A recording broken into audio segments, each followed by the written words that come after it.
دیکھیے یہ قاری خلیل الرحمان بار بار کہتے تھے کہ پھر لی ساجدین کو کہاں لے کے جاؤ گے، لی ساجدین کو. تو اس کے اوپر جو میں نے اپنا کتابچہ لکھا تھا سجدہ تعظیمی کا شرک، اس میں لی ساجدین کی بہت زبردست یعنی تشریح سامنے آئی تھی کہ دیکھو لی ساجدین کی سب سے پہلے جو تفسیر کی ہے وہ یعقوب علیہ السلام نے کی ہے، کیونکہ یہ سب سے پہلے جو یوسف علیہ السلام نے لی ساجدین کس کو کہا تھا؟ محمد حنیف کو تھوڑی کہا تھا یا قاری خلیل الرحمان کو، وہ تو اپنے والد محترم کو کہا تھا جو نبی تھے وقت کے. لی ساجدین یہ کہا کہ سورج چاند ستارے میرے سامنے جھکے ہوئے ہیں. تو اس سے انہوں نے یعقوب علیہ السلام نے وہ یعنی تصور بھی نہیں کر سکتے تھے کہ اس کا مطلب یہ ہے کہ اب سورج چاند ستارے کوئی یوسف علیہ السلام کو سجدے کریں گے یا ہم لوگ سجدے کریں گے، کیونکہ خواب دیکھنے والا خواب دیکھتا ہے، ورنہ کوئی سورج چاند ستارے سجدے کرنے کو نہیں آئے تھے. یہ خواب دیکھنے والے نے خواب دیکھا ہے. اور اس خواب کے معاملے میں ایک دفعہ محمد حنیف صاحب نے بڑی پیاری بات کہی تھی، مجھے بہت اچھی لگی اسی وقت. دیکھیے جو بات بھی اچھی ہے وہ اچھی لگتی ہے. کراچی کے اندر انہوں نے ایک دفعہ کسی اہل حدیث کو جو یہ زور دے رہا تھا کہ نبی علیہ السلام خواب میں آ سکتے ہیں، تو حنیف صاحب نے کہا دیکھو خواب میں کوئی نہیں آیا کرتا، یہ خواب دیکھنے والا خواب دیکھتا ہے، اس کے اپنے خیالات ہوتے ہیں، اس کو تو پتہ ہی نہیں ہوتا دوسرے کو جس کو خواب میں دیکھا جا رہا ہے. بالکل یہی بات بھی یہاں کہ یہ سورج چاند ستارے کوئی سجدہ کرنے نیچے نہیں اترے تھے، یہ یوسف علیہ السلام نے خواب دیکھا ہے. اور خواب کی تعبیر ہوتی ہے وقت کے نبی اور جلیل القدر نبی، بہت علم والے نبی یقین کی، جس کو اللہ نے تعریف کی کہ ہم نے یعقوب کو علم سے نوازا تھا.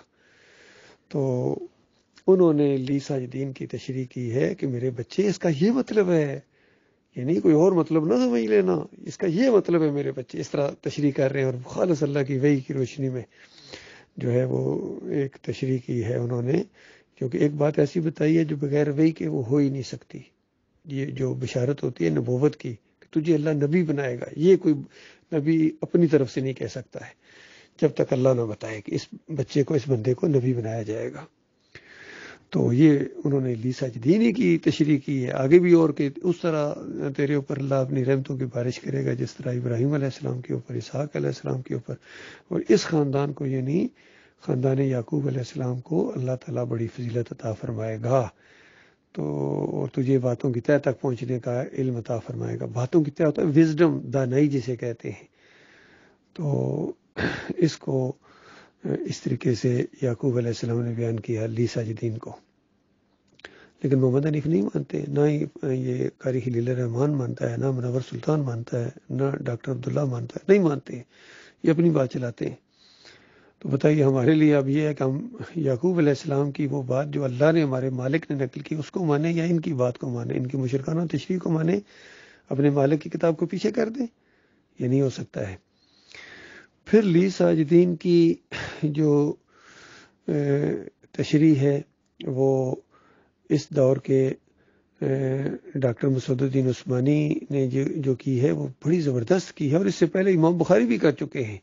امام بخاری لائے ہیں خوابوں کی تعبیر کا باب باندھ کے، اور انہوں نے خوابوں کی تعبیر کا باب باندھا ہے. اس پر غور کرنا، جب باب ہوتا ہے تو اس کے الفاظ بڑا معنی رکھتے ہیں. خوابوں کا باب نہیں باندھا ہے، خوابوں کی تعبیر کا باب باندھا ہے.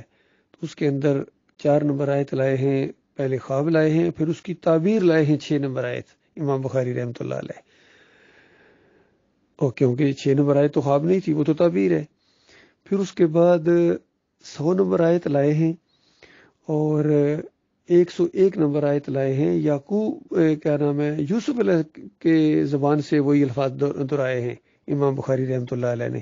اور انہوں نے سجدے کا ذکر ہی نہیں کیا. امام بخاری رحمۃ اللہ اتنے سمجھدار اور فقیہ آدمی سے میری عقل حیران ہے اللہ کے اس بندے کی دانائی کے اوپر، کیونکہ یہی چیز انہوں نے سیکھی تھی قرآن سے، حدیث سے. دانا لوگوں کا طریقہ، جس طرح دیکھیں لقمان علیہ السلام یا رحمۃ اللہ علیہ نے کس طرح اپنے بچے کو نصیحت کی کہ میرے بچے دیکھنا شرک نہ کرنا. یہ دانا لوگ اس طریقے سے سمجھاتے ہیں اپنی اولاد کو. پھر یعقوب علیہ السلام نے مرتے وقت اپنے بچوں کو پاس بلایا اور اس طریقے سے نصیحت کی، شرک کا راستہ روکا. اس سے پہلے ابراہیم علیہ السلام یہی کچھ کر چکے تھے.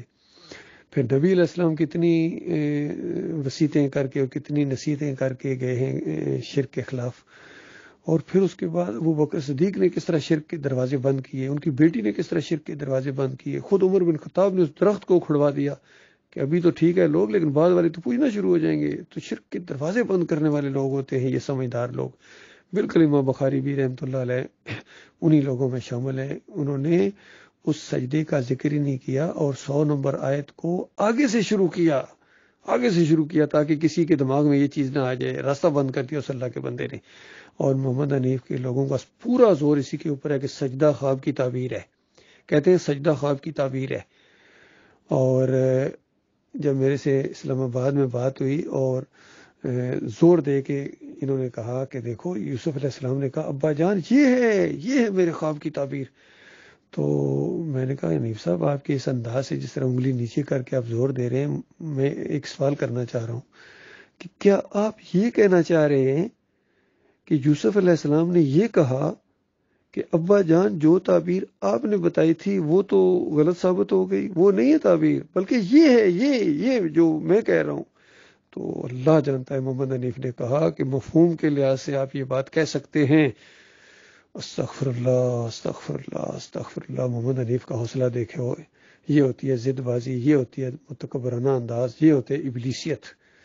اس ظالم نے اپنے موقف کو ثابت کرنے کے لیے 2 نبیوں کو آمنے سامنے کھڑا کر دیا، ایک نبی کی تعبیر کو غلط ثابت کر دیا اور دوسرے نبی کی تعبیر کو جو اس نے اپنے دماغ سے نکالی ہے وہ ان پر الزام لگا کے اس کو ثابت کر رہا ہے۔ تو یہ بہت بڑا جرم ہوا، یقین کیجیے۔ میں کہ یہ بندہ فارغ ہو گیا، یہ گیا بہت آگے نکل گیا یہ بندہ اللہ کی مخالفت میں۔ تو یہ معاملہ ہے بھائی۔ امام بخاری نے اس طرح لی ساجدین کی تفسیر بیان کی۔ پھر اس دور میں جو توحید کی دعوت اٹھی ہے وہ ڈاکٹر مسعود الدین عثمانی کے ذریعے اٹھی ہے، یہ محمد حنیف کے ذریعے نہیں اٹھی ہے۔ محمد حنیف کے ذریعے تو بگاڑ آیا، کھڈے میں گری ہے یہ دعوت، ختم ہو گئی اس دعوت۔ ڈاکٹر عثمانی رحمۃ اللہ علیہ نے توحید کی دعوت اٹھائی، محمد حنیف نے اس کو دبائی۔ ڈاکٹر عثمانی رحمۃ اللہ علیہ پوری زندگی اللہ کے وقار کی جنگ لڑتے رہے اور محمد حنیف پوری زندگی اپنے اقتدار کی جنگ لڑتا رہا۔ یہ الٹ 2 شخصیت ہے، یقین کیجئے۔ جس طرح قرآن میں 2 کردار آئے ہیں، ڈاکٹر صاحب اس پر بڑا زور دیا کرتے، 2 کردار ہیں۔ ایک وہ کردار ہے جو بظاہر بڑی اخلاق کے ساتھ، بڑی الفاظ بندی کے ساتھ باتیں کرتا ہے، لوگوں کو دل مول لیتا ہے، لوگ سمجھتے ہیں وہ بڑا تہجد گزار، بڑا شریف آدمی ہے، بڑا معصوم ہے، بڑا علمی گفتگو کر رہا ہے، اس طریقے سے بڑا یہ تو شریف نفس ہے۔ لیکن مالک فرماتا ہے وہ لد الخصام، یہ صحیح معنوں میں جھگڑالو ہے، اصل فسادی یہ ہے، اور پھر یہ فتنے برپا کرتا ہے۔ تو دوسرا وہ ہوتا ہے جس نے اپنی جان بیچ دی اللہ کی رضا حاصل کرنے کے لیے۔ تو اللہ کی رضا کے اللہ تعالیٰ ایسے لوگوں کو بہت پسند کرتا ہے۔ تو ڈاکٹر عثمانی رحمۃ اللہ علیہ کی جو زندگی ہے اور جو دعوت ہے اور جو انداز ہے، اس سے محسوس ہوتا ہے کہ اس دور کے اندر یہ وہ انسان ہے جس نے اپنی جان کو بیچ دیا تھا اللہ کی رضا حاصل کرنے کے لیے اور اللہ کے دین کو بلند کرنے کے لیے، شرک اور کفر کے خاتمے کے لیے جو ہے وہ سر دھڑ کی بازی اس اللہ کے بندے نے لگا دی تھی۔ تو یہ 2 کردار ہیں، الٹ ہیں، ایک دوسرے کی ضد ہیں، یقین کیجئے۔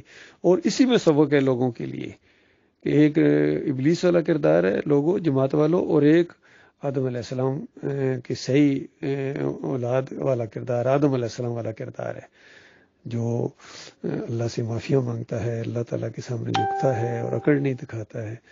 تو یہ معاملہ ہوا ہے میرے پیارے بھائیوں۔ انہوں نے ڈاکٹر عثمانی رحمۃ اللہ علیہ نے یہ لی ساجدین کی تشریح کی ہے، وہ یہی کی ہے اسی انداز سے کہ دیکھو یہ سجدہ اللہ کو ہوا ہے۔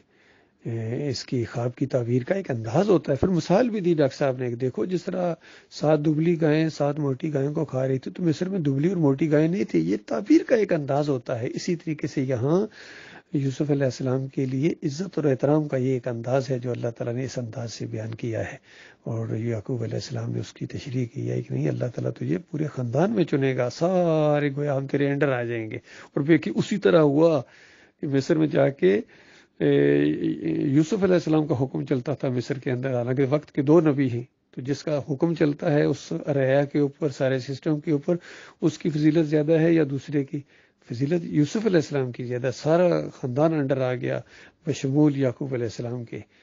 تو یہ ہے اسی وجہ سے یوسف علیہ السلام نے زور دے کے کہا کہ ابا جان یہ ہے میرے اس خواب کی تعبیر، یعنی سب کچھ اللہ تعالیٰ نے کیا ہے اور ساری اللہ کی باتیں وہ سچی ثابت ہو گئی جو آپ نے بتائی تھی. تو اللہ تعالیٰ غور و فکر کی توفیق عطا فرمائے. یہ پھر اس کے بعد ڈاکٹر عثمانی نے جو فتویٰ لگایا ہے نا، وہ بہت ہی علمی اور بہت ہی آنکھوں میں آنکھیں ڈال کے لگایا ہے، اور اپنے پورے علم کا نچوڑ انہوں نے ڈاکٹر صاحب نے اس انداز سے بیان کیا ہے کہ نہیں حضرت، یہ وخر لہو سجدہ، لہو کی ضمیر اللہ کے لیے، اللہ کے لیے. اور جن کا ایمان خراب ہوتا ہے، جن کا عقیدہ خراب ہوتا ہے، وہ اس طرح تفسیر کرتے ہیں کہ یوسف علیہ السلام کو سجدہ ہوا. تو یہ فتویٰ محمد حنیف کے اوپر چپک گیا، اور اس کے مقلدین کے اوپر، منور سلطان کے اوپر، اور ڈاکٹر عبداللہ عمر کے اوپر، اور قاری خلیل الرحمان اور عتیق الرحمان کے اوپر یہ فتویٰ چپک گیا اور تلوار کی طرح لٹک گیا. اور بالکل زبردست فتویٰ، اور ساتھ ہی وجہ بتائی کہ یہ اللہ کو سجدہ تھا شکر گزاری کا، وہ نعمتوں اور رحمتوں اور برکتوں کی وجہ سے جو اس خاندان کے اوپر کی. تو یہ معاملہ ہوا ہے میرے پیارے بھائی. اللہ حافظ، السلام علیکم ورحمۃ اللہ.